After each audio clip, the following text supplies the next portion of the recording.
Brought to you by TechnoSpark 20 series smartphones. I'm superhuman.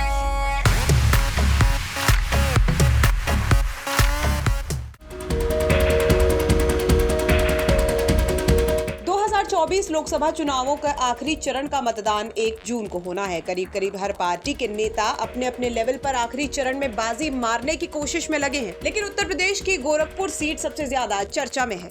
इसलिए नहीं कि इस सीट से रवि किशन या काजल निषाद चुनाव लड़ रही हैं। ये सीट इसलिए भी चर्चा में है क्योंकि यहाँ से मायावती ने जावेद सिमनानी को बसपा से उम्मीदवार बनाया है। अब आप सोच रहे होंगे कि जावेद सिमनानी को मैदान में उतारने से ऐसा क्या ही फर्क पड़ जाएगा, लेकिन जानकारों की माने तो जावेद सिमनानी को उतारने के पीछे मायावती ने कई समीकरणों को दिमाग में रखा होगा और तब जाकर जावेद सिमनानी को योगी के गढ़ में रवि किशन और काजल निषाद के खिलाफ मैदान में उतारा है।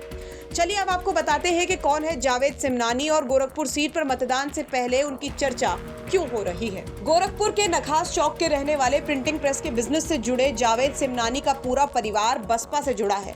45 साल से जावेद सिमनानी छात्र जीवन से राजनीति कर रहे हैं। 25 सालों से वो बसपा में हैं। नखास चौक पर जावेद का ख्वाजा गरीब नवाज नाम से प्रिंटिंग प्रेस है। जावेद इससे पहले मुफ्तीपुर से सपा के जियाउल इस्लाम के खिलाफ पार्षद का चुनाव लड़ चुके हैं। हालांकि उस चुनाव में उन्हें हार का सामना करना पड़ा था। जावेद सिमनानी की माने तो बसपा में उनकी राजनीतिक करियर बूथ अध्यक्ष के पद से शुरू हुआ। अब आप सोच रहे होंगे कि आखिर मायावती ने जावेद सिमनानी को रवि किशन और काजल निषाद के खिलाफ मैदान में क्या सोचकर उतार दिया है। तो चलिए सबसे पहले आपको यहाँ का समीकरण समझाते हैं। रिपोर्ट्स की माने तो गोरखपुर सीट से एक बार फिर बीजेपी ने रवि किशन को उम्मीदवार बनाया है, जबकि समाजवादी पार्टी ने काजल निषाद को मैदान में उतारा है। गोरखपुर में 4 लाख से अधिक निषाद वोटर्स हैं, जबकि 3 लाख राजपूत और ब्राह्मण हैं। इस सीट पर 2 लाख दलित वोटर हैं। इस सीट पर 1.5 लाख से ज्यादा मुस्लिम वोटर्स भी हैं। दावों की माने तो मायावती ने इस सीट पर दलित और मुस्लिम वोटर्स को साधने की कोशिश की है। दावा ये तक किया जा रहा है कि तमाम उठापटक के बावजूद गोरखपुर के राजपूत और ब्राह्मण वोटर बीजेपी के साथ जाएंगे।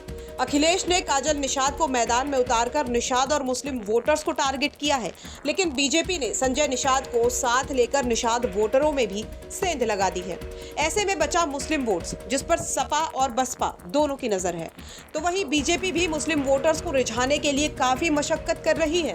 अब देखना दिलचस्प होगा कि गोरखपुर सीट से कौन बाजी मार रहा है और किसकी गोटी सही फिट बैठती है। ब्यूरो रिपोर्ट, यूपी तक।